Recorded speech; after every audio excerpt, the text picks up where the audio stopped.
Je vous emmène cette fois-ci au cœur de l'Écosse, en fait dans les Highlands du Sud plus précisément, avec Hydradour. Hydradour, c'est une toute petite distillerie, ça a été pendant longtemps d'ailleurs la plus petite distillerie écossaise, elle reste l'une des plus petites, et c'est vraiment une carte postale. Moi je vous invite à y aller parce que la région est très belle, et vous avez l'impression d'avoir un peu une maison de poupée avec ses murs blancs, ses portes rouges. C'est une distillerie qui a vu le jour en 1825, alors qui ne s'appelait pas Hydradour à l'époque, hein, elle a porté le nom de Glenforth jusqu'en 1837. Où là, elle s'est appelée Hydradour. C'était des fermiers, hein, comme souvent hein, d'ailleurs dans les distilleries à cette époque-là. Et Hydradour était petit, mais était au cœur d'un blend très fameux dans les années 1920 qui s'appelait le King's Ransom, la rançon de roi. Et il portait bien son nom parce qu'il faut savoir que grâce à l'importateur de l'époque, eh bien aux États-Unis, King's Ransom est devenu le blend le plus prestigieux. Il pouvait très bien damer le pion à des noms comme Chivas. D'ailleurs, son concepteur avait fait même un packaging très novateur pour l'époque, très coloré, qui évoquait évidemment toute la royauté écossaise. Et pour la petite histoire, on raconte d'Hydradour que c'était aussi la distillerie de la mafia, parce que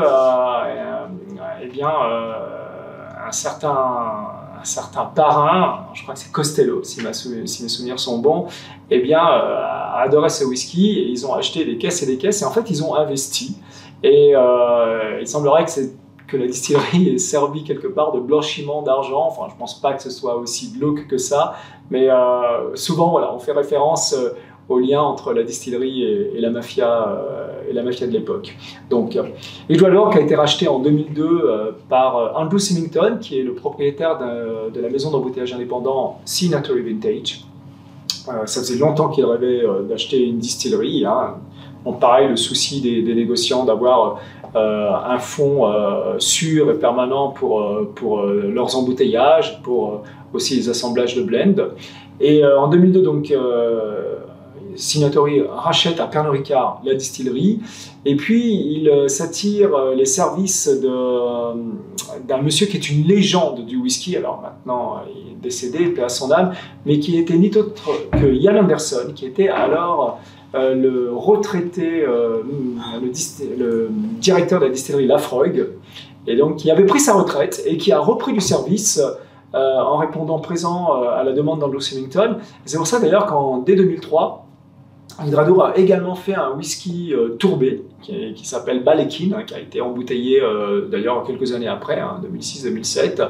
Balekin, qui fait référence à une distillerie voisine qui n'existe plus depuis belle lurette. Je crois qu'il ne reste plus qu'une bâtisse avec une porte sur laquelle on peut encore voir le nom, et qui était connue à l'époque pour faire un whisky tourbé. Mais là, on va être plutôt sur la version non tourbée du Hydradour. C'est un vrai Highlander. C'est un vrai Highlander parce qu'on est sur un whisky.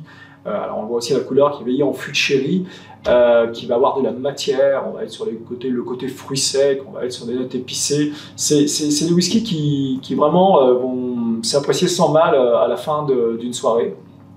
Moi, je leur donne toujours un petit peu d'aération, et on peut dire que Andrew Symington a sorti la distillerie de l'ombre parce qu'avant, je vous le disais, ça partait plutôt dans les blends. Il y avait un 10 ans qui était le seul représentant de la gamme, et lui a mis sur le devant de la scène ce malt. Il y a plusieurs embouteillages en brut de fût sous différents âges, et aujourd'hui Hydradour prospère tant et si bien qu'une deuxième distillerie a été construite par Andrew Symington sur le site même. En fait, il a utilisé un bâtiment qui n'était pas qui était laissé désaffecté, on va dire, sur place, pour faire une deuxième distillerie réplique à l'identique en termes d'alambic que l'original. Simplement, il va y avoir une unité qui va faire un whisky tourbé et l'autre unité qui va faire un whisky non tourbé. Voilà, c'est vraiment le concentré des Highlands dans un verre, je dirais, et j'espère que vous l'apprécierez.